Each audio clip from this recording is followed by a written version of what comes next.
चल जीरा मसाला। Sip, sip, jeera sip, English का जल्दी और jeera sip, English का जल्दी और jeera sip।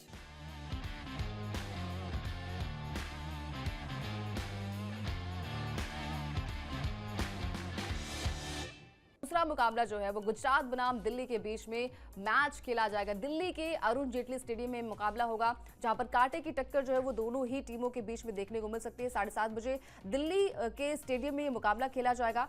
गुजरात की टीम जो है वो पॉइंट्स टेबल पे दूसरे पायदान पर है। वहीं दिल्ली की बात करें तो दिल्ली की टीम पॉइंट्स टेबल में 5वें पायदान पर मौजूद है। पिछले मैच में गुजरात ने दिल्ली को हराया था, यानी कि हार का बदला जो है वो दिल्ली ले सकती है। और दिल्ली की बात करें तो स्टार्टिंग के 4 मैच में हमने देखा था कि बैक टू बैक हर एक मुकाबले में जीत मिली थी दिल्ली की टीम को, लेकिन उसके बाद जब आप कहते हैं ना कि थोड़ा प्रेशर जो है वो यहाँ पर टीमों के पास आ जाता है, जब आप प्लेऑफ के लिए क्वालिफाई करने की सोचते हैं तो आपके अंदर वो प्रेशर भी मौजूद होता है और सामने वाली टीम को आप हल्के में भी नहीं आंक सकते। तो दिल्ली की टीम जो है वो पिछले 2 मैच में जो है उसे हार का सामना करना पड़ा। और पिछला मुकाबला आपको याद होगा जो इंडिया पाकिस्तान तनाव के बीच में स्थगित किया गया था, जहां पर दिल्ली की टीम को और पंजाब की टीम को एक भी पॉइंट्स नहीं मिले थे, यानी कि वो मैच जो है वो डिले कर दिया गया था और कहा गया था कि बाकी जो शेड्यूल सामने आएगा वहां पर दोनों ही टीमों के मुकाबले जो है वो खेले जाएंगे। तो दोनों ही टीमों को पॉइंट्स नहीं मिला था, जिससे थोड़ी सी दिक्कतें जो है वो दिल्ली के लिए आ गई हैं। दिल्ली की टीम जो है वो पॉइंट्स टेबल पर 5वें पायदान पर है। वहीं अगर हम बात करें गुजरात की टीम की, तो गुजरात की टीम की जो बात है वो है यहां पर पॉइंट्स टेबल पर दूसरे पायदान पर। तो टीम काफी अच्छी है, दोनों ही टीमें काफी बैलेंस है। थोड़ा प्रेशर जो है वो अक्षर पटेल को यहां पर हो सकता है,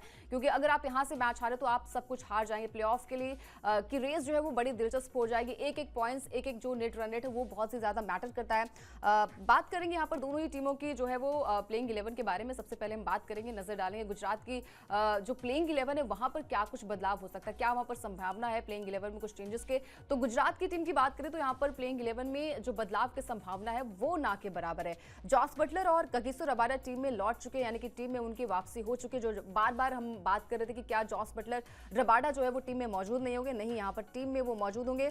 लेकिन जो गुजरात का टॉप ऑर्डर है वो काफी अच्छा है, यानी कि गुजरात में जो हम कहते हैं ना त्रिकोणीय समीकरण बनाने की कोशिश करते हैं, वहां पर अगर हम बात करें तो वहां पर साई सुदर्शन, वहां पर शुभमन गिल और अगर बात करें तो जॉस बटलर की जो तिकड़ी है वो काफी बैलेंस है। तो रन मशीन कहिए आप इस टीम के लिए, और तीनों ही खिलाड़ी काफी बैलेंस नजर आ रहे हैं। 400 के पार का आंकड़ा जो है वो तीनों ही खिलाड़ियों के खाते में। गुजरात की बात करें तो गुजरात की टीम के लिए प्लेऑफ के करीब पहुंचना बहुत ही दिलचस्प हो गया, क्योंकि जैसे ही आप यहाँ से जीतेंगे आपके लिए आपके पॉइंट्स जो है वो बहुत ज्यादा मैटर करेंगे। इसके अलावा शुभमन गिल, साई सुदर्शन जो है वो पारी का आगाज करेंगे, जो कि अभी तक बहुत ही बढ़िया प्रदर्शन रहा है, खासकर साई सुदर्शन का, जो हर एक मैच में बढ़िया फॉर्म में नजर आए। और हम कहते हैं ना कि वो लगातार आपके अंदर वो जुनून होना चाहिए रन बनाने का, बिना किसी एग्रेशन के, बिना किसी हम कहते हैं ना कि कोई एग्रेशन नहीं होता। बॉडी लैंग्वेज बहुत ही उनकी यूनिक होती है और बहुत ही काम कंपोज जो है वो साई सुदर्शन नजर आया इस पूरे सीजन में अभी तक। तो ऐसा ही कुछ जो है प्रदर्शन जो है वो साई सुदर्शन को करना पड़ेगा। और पारी का आगाज अगर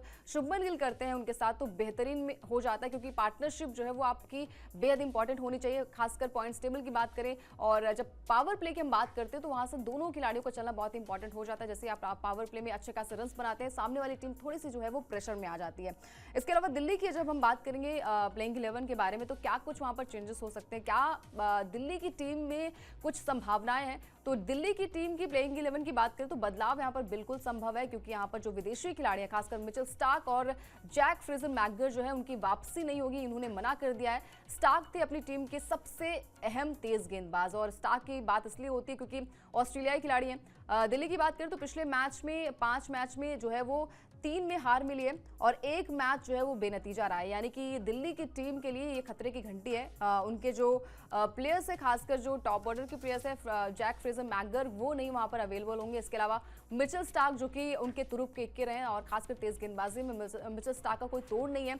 मिचेल स्टार्क ने पिछले सीजन यानी कि 2024 में केकेआर के लिए ट्रॉफी भी दिलाई थी। तो बहुत ही अहम खिलाड़ी है दिल्ली के लिए, उनका ना होना थोड़ी सी दिल्ली जो है वो थोड़ी सी डिसबैलेंस हो सकती है। हालांकि उनका होम ग्राउंड है तो थोड़ा बेनिफिट जो है वो दिल्ली को हो सकता है, लेकिन अभी तक जो पिछले 2 मुकाबले खेले गए वहां पर दिल्ली को दोनों ही मुकाबलों में हार का सामना करना पड़ा है। और हार का सामना इसलिए भी करना पड़ा क्योंकि उनका टॉप ऑर्डर, जो खासकर हम कहते हैं ना कि आपकी सबसे बेहतरीन फॉर्म में अभी तक नजर आई थी, उनका ना चलना, और खासकर मिडिल ऑर्डर में बल्लेबाजों का ना चलना। केएल राहुल भी पिछले 2 मैच में कुछ खास प्रदर्शन नहीं कर पा रहे। अक्षर पटेल की बात करें तो अक्षर पटेल की कप्तानी थोड़ी सी फीकी नजर आ रही है। स्टार्टिंग में थोड़ा कॉन्फिडेंस ज्यादा था, लेकिन उसके बाद उनका ओवर कॉन्फिडेंस झलक रहा था जब वो स्टेटमेंट दे रहे थे। बहुत सारे स्टेटमेंट आपने भी देखे होंगे कि भाई हम इजीली मैच को जीत सकते हैं। हमारे टीम में ऐसे बल्लेबाज, ऐसे गेंदबाज मौजूद हैं। बहुत अच्छी बात है, आपकी टीम में बहुत ही बेहतरीन फॉर्म में। लेकिन जब आप प्लेऑफ्स की तरफ बढ़ते हैं तो आपको पेशेंस के साथ खेलना पड़ता है। आपको फिर हवाबाजी नहीं करनी पड़ती, आपको बल्ले से और आपको गेंदबाजी में वो दमखम दिखाना पड़ता है। तो दिल्ली के लिए थोड़ी सी टफ, चैलेंजिंग थोड़ी सी हो जाएगी, क्योंकि 2025 में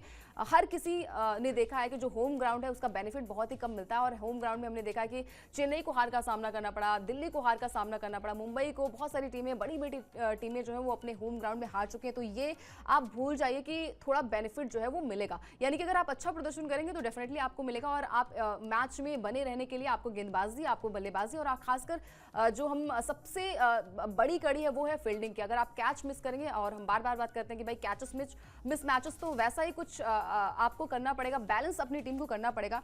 दोनों ही टीमों की अगर हम बात करें हेड टू हेड के बारे में, तो कांटे की टक्कर जो है वो दोनों ही टीमों में देखने को मिली। यानी कि बहुत ही दिलचस्प मुकाबला जो है वो दोनों ही टीमों के बीच देखने को मिला। टोटल जो है वो 6 मैच खेलेंगे, यानी कि 50-50 का यहाँ पर रेशियो देखने को मिल रहा है। दोनों टीमों के बीच में 6 मुकाबले खेले गए और दिल्ली की टीम ने 3 मैच में जीत हासिल की है। वहीं गुजरात की बात करें तो गुजरात की टीम को भी यहाँ पर 3 मैच में जीत मिली है। दिल्ली का पिछला मैच जो है वो धर्मशाला में रद्द हुआ था, यानी कि जो पंजाब और दिल्ली के बीच में मैच खेला गया था, वहां पर हमने देखा था कि मैच को स्थगित कर दिया गया था।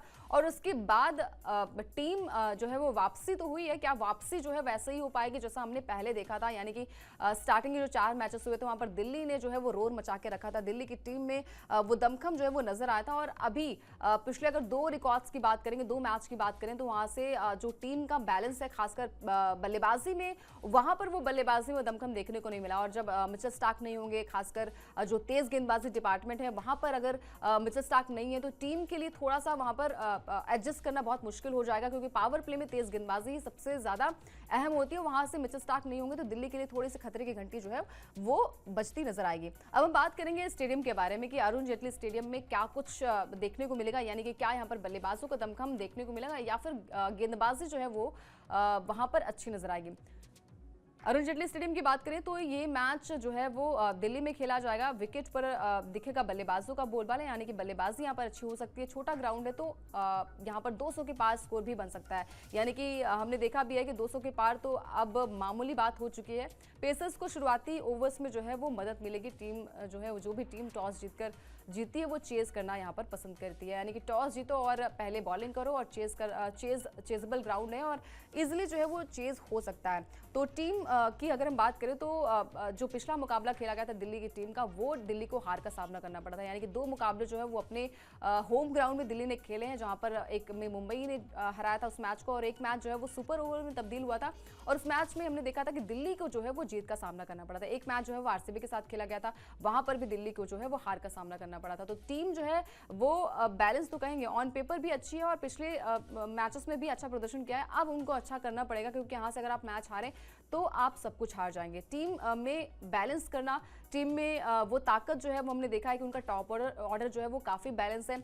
इसके बावजूद कभी कभी मैच में हम देखते हैं कि एक विकेट गिरता है, दूसरा विकेट गिरता है, तो तीसरा विकेट भी गिर जाता है और फिर सारे विकेट जो है वो ताश के पत्तों की तरह ढह जाते हैं। आपको पावर प्ले का जो है वो सही तरीके से इस्तेमाल करना पड़ेगा। अगर आप पावर प्ले का सही तरीके से इस्तेमाल नहीं करते तो आपकी टीम जो है वो डिसबैलेंस होगी, और कोई भी टीम नहीं चाहेगी कि प्लेऑफ के लिए इतनी नज़दीक पहुंचकर और वहां से आपका पैर जो है वो पीछे आ जाना, कोई भी टीम ये डिजर्व नहीं करती। और खासकर जो 2008 से टीमें आईपीएल खेल रही हैं उनके लिए भी तो बहुत ज़्यादा चैलेंज हो जाएगा कि भाई 2008 से अगर आप आईपीएल खेल रहे हैं, आपने कप्तानी बदली, आपने इतने सारे प्लेयर्स बदले, लेकिन आपकी जो किस्मत है वो नहीं बदली है। तो दिल्ली की टीम इस लिस्ट में शामिल है, पंजाब की टीम शामिल है और यहाँ पर आरसीबी की टीम भी शामिल है। तीनों ही टीमें जो है इस सीजन काफ़ी अच्छा प्रदर्शन कर रही है, लेकिन दिल्ली की टीम को जो है वो बाउंस बैक करना पड़ेगा। उनको सोचना पड़ेगा कि भले ही आपके पॉइंट्स टेबल में अच्छे नंबर है, आपका नेट रन रेट अच्छा है, लेकिन आपको हर एक मैच में अच्छा करना पड़ेगा। एक हारे मैच तो आप सब कुछ हार जाएंगे, आप जो इतनी सारी मेहनत आपने की है वो आपकी व्यर्थ हो जाएगी।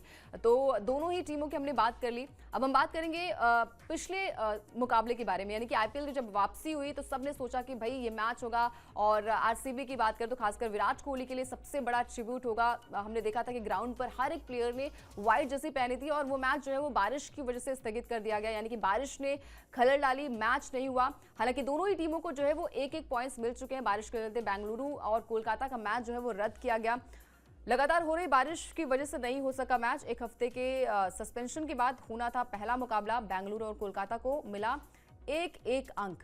केकेआर की टीम जो है वो प्लेऑफ के रेस से बाहर हो गई, यानी कि केकेआर के लिए ये करो या मरो का मुकाबला था, लेकिन बारिश की वजह से मैच जो है वो धुल गया और दोनों ही टीमों को एक एक पॉइंट्स मिले। जहां पर आरसीबी की बात करें तो आरसीबी की टीम के 17 पॉइंट्स हो चुके हैं और वो टीम जो है वो टेबल टॉपर बन चुकी है। अब हम बात करेंगे पॉइंट्स टेबल के बारे में, यानी कि पॉइंट्स टेबल में कौन सी टीम जो है वो कहां पर मौजूद है। यानी कि एक अंक के साथ यहाँ पर आरसीबी की टीम जो है वो टेबल टॉपर बन चुकी है, लेकिन उसका खेल जो है वो गुजरात की टीम बिगाड़ सकती है। गुजरात का मुकाबला दिल्ली के साथ है और ये मैच अगर गुजरात जीतती है तो यहाँ से उसको 2 पॉइंट्स मिल जाएंगे और वो टेबल टॉपर बन जाएगी। यानी कि अभी हाल फिलहाल की बात करें तो आरसीबी जो है वो टेबल टॉपर है, यानी कि 12 मुकाबले जो है उनके हुए हैं, 8 में जीत मिली है, 3 में हार मिली है, 17 पॉइंट्स हो चुके हैं और नेट रन रेट जो है वो बेहतरीन इतना नहीं है, लेकिन टीम का जो पॉइंट्स टेबल है वो बेहतरीन है और एक मैच जो है वो बारिश की वजह से धुला है। गुजरात की बात करें तो 11 मैच जो है वो गुजरात ने खेले हैं, 8 में जीत और 3 में हार का सामना करना पड़ा। 16 पॉइंट जो है वो गुजरात के पास है, पंजाब की टीम पॉइंट्स टेबल पर तीसरे पायदान पर है, 11 मैच खेल चुके हैं, 7 में जीत और 3 में हार मिली है, 15 पॉइंट जो है वो पंजाब के पास भी है। मुंबई की बात करें तो सबसे बेहतरीन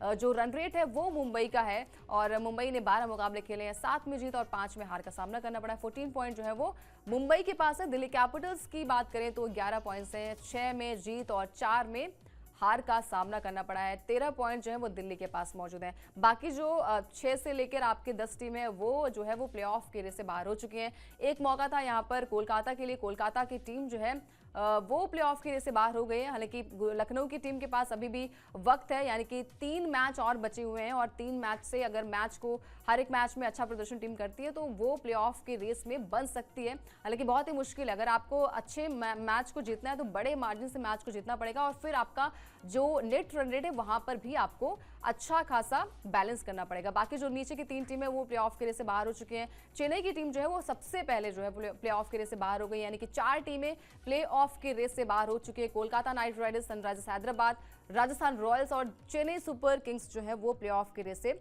बाहर हो चुकी हैं।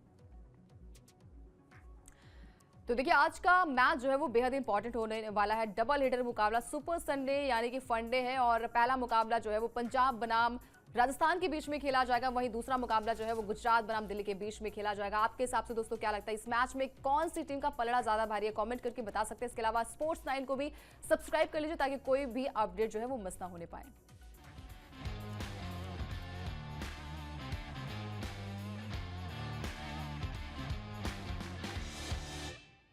सीक्रेट रेसिपी MDH का जीरा सिर्फ जलजीरा मसाला। Sip, sip, jeera sip, MDH का